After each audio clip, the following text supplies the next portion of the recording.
All right, we are here talking about the government shutdown. Obviously, you've spent a lot of time when it comes to politics and Social Security as the former Social Security Commissioner. Tell me a little bit about the government shutdown and kind of what we're seeing here today and kind of why you're in town. Sure. I'm in town at the invitation of the Democratic Party of Arkansas, and they are holding a large town hall because there's one government program that for all of the divisions in our politics remains supported by 80% of people, and that is Social Security.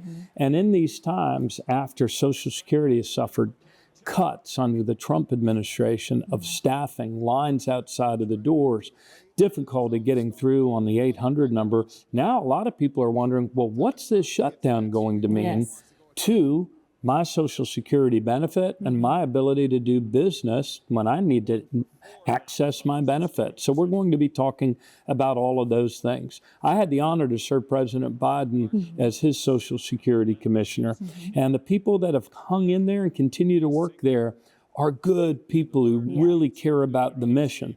But baby boomers have swollen their active beneficiary customer base to an all-time high, while Donald Trump and DOJ and House Republicans have cut their staffing now to a 60-year low. And this shutdown isn't going to help things. Yeah, and when people hear government shutdown, there can be a little bit of panic. But when it comes to Social Security, for those people who are receiving benefits, what does that mean for them? Will the government still operate when it comes to giving them their benefits? Is it just a complete halt for someone who's like, what does this shutdown mean for me? What does that look like for people who benefit from Social Security? Yeah, so let's unpack this a little bit. Social Security is in a very fragile state right now. They've never missed a payment in 90 years. Yeah. That's a pretty good track record. But their staffing has been so badly cut that this is a real fragile moment in the agency's history. In the past, when there have been shutdowns, Social Security was always considered essential. So it was never shut down under President Obama when House Republicans weren't able to come to agreement with the Democrats. But I think what you see right now is Democrats have seen DOJ and Elon Musk and Donald Trump cut so many things. Healthcare, Medicare, Social Security staffing to a 60-year low that they're saying, look, we're not going to go along with this until you restore these cuts to programs that people need and depend upon. So Donald Trump has said recently in a press conference that Social Security is in jeopardy. Well, it would only be in jeopardy if he decides to make it a hostage that he takes in these budget negotiations.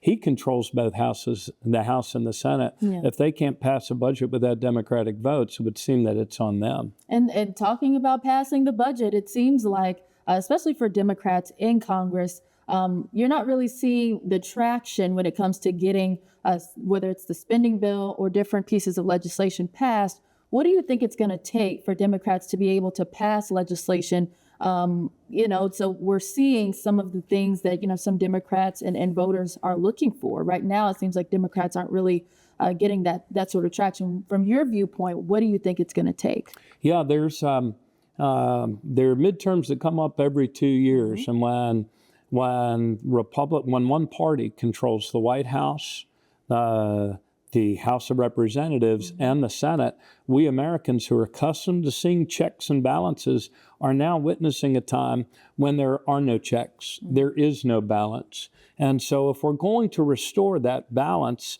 the reason why Democrats can't seem to even determine when we're going to have a hearing and on which issues, because they're not the party in power. Yeah. So all they can do is attend the hearings, ask their questions, but until we restore some checks and balances, this is a bit of a runaway train and threatening really important programs like Social Security. There is no reason in the world why Social Security can't be strengthened for the next 90 years. This is a solvable problem. The ability for people to go into their local field office and actually see a person. This is a solvable problem.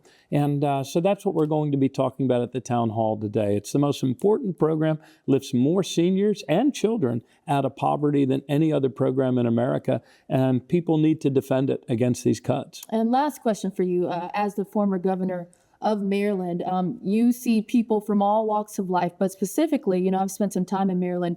You're talking about watermen, you're talking about local everyday people who might not make the most, and they rely on Social Security benefits. They rely on, just different aspects when it comes to a spending bill and government funding and support. Why is it so important to advocate for people like that who might not necessarily have the most money or make the most money when it comes to their careers, but they rely on spending bills and funding? Why is it so important to support them and make sure they have the support that they need? I had the honor to, when I worked as the Social Security Commissioner, to visit field offices all over the United States of America.